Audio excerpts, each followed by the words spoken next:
நம்ம ஹீரோயினும் அவங்க கிரஷோட சேர்ந்து வெறுப்பேத்துறன்னு நினைச்சிட்டு ஹீரோயினை வெறுப்பேத்திட்டு இருக்காரு.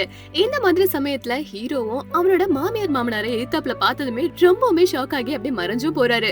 என்னடா இது கண்டுக்காமலே போறாங்க அப்படின்ற மாதிரி நினைச்சு பார்த்தா அப்புறமா தான் இவருக்கு தெரியுது, ஆமால இவங்களுக்கு நம்மள அடையாளமே தெரியாதுல அப்படின்னு சொல்லி ரொம்ப சந்தோஷப்படுறது மட்டும் இல்லாம, ஏன்னா கொஞ்சம் வருஷத்துக்கு அப்புறமா இவங்களும் இறந்து போயிருப்பாங்க, அதனால கொஞ்சம் ஃபீல் பண்ணி அவங்க பின்னாடியே போறாரு. இந்த மாதிரி சமயத்துல காலேஜ்ல சீனியர் பசங்களா சேர்ந்து ஜூனியர் பசங்களை பயமுத்தணும் அப்படின்றதுக்காக அவங்களோட லைப்ரரியில ஏதோ பேய்லாம் நிறைய இருக்கு அப்படின்ற மாதிரி செட்லாம் பண்ணி வச்சுட்டு யாரு தைரியமா உள்ள போறீங்க அப்படின்ற மாதிரி சொல்றாங்க. நிறைய பேர் உள்ள போய் பார்த்துட்டு பயந்துட்டு வந்துடுறாங்க. ஆனா நம்மளோட ஹீரோயின் தைரியமா நேரா உள்ள போய் அங்க இருக்கிற பேயெல்லாம் பார்த்தது மட்டும் இல்லாம அந்த பேயே பயங்கரமா பயமுறுத்திட்டு வந்துடுறாங்க. இந்த மாதிரி சமயத்துல ஒரு புக் எடுக்கலாம்னு சொல்லி அந்த லேடர்ல ஏறும் போது தெரியாம வழிக்கு கீழே விழுறாங்க. அந்த சமயத்துல இவங்களோட கிரஷான சீனியரோ நேரா வந்து இவங்கள பிடிக்க இந்த சீனியரோட காலும் அடிபட்டுடுது. உடனே இவளும் அந்த சீனியரோட காலெல்லாம் பிடிச்சு தேய்ச்சி விட ஆரம்பிக்கிறா. இருந்தாலும் பரவாயில்ல நான் நல்லாதான் இருக்கேன் அப்படின்ற மாதிரி சொல்றாரு. தன்னால தானே கால் இவனுக்கு இந்த மாதிரி ஆயிடுச்சுன்னு சொல்லி ரொம்ப ஃபீல் பண்ணது மட்டும் இல்லாம அவனுக்கு ஒத்தடம் கொடுக்கறதுக்கு கோல்ட் ஐஸ் பேக் எல்லாம் கொண்டு வந்து கொடுக்கறா. அப்புறமா இன்னொரு பக்கமும் நம்ம ஹீரோ அவரோட குழந்தை நினைச்சு ரொம்பவே ஃபீல் பண்றாங்க.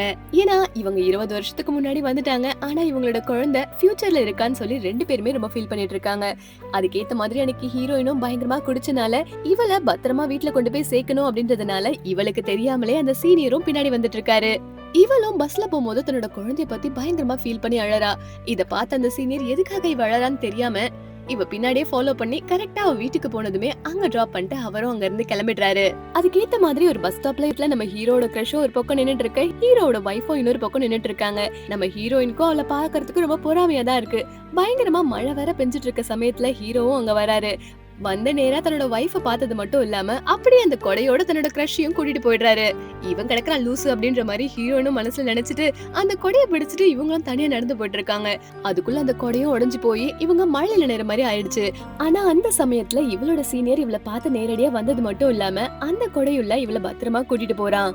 அது மட்டும் இல்லாம அப்பதான் ஹீரோனும் நினைச்சு பாக்குறாங்க, ச்சே நம்மளோட ஹஸ்பண்ட பாரு, எப்ப பார்த்தாலும் நம்மள கூட்டிட்டு வந்தாலுமே அவனுக்கு தனியா ஒரு கொடை எனக்கு ஒரு தனியா ஒரு கொடைன்னு சொல்லி கூட்டிட்டு வருவான்.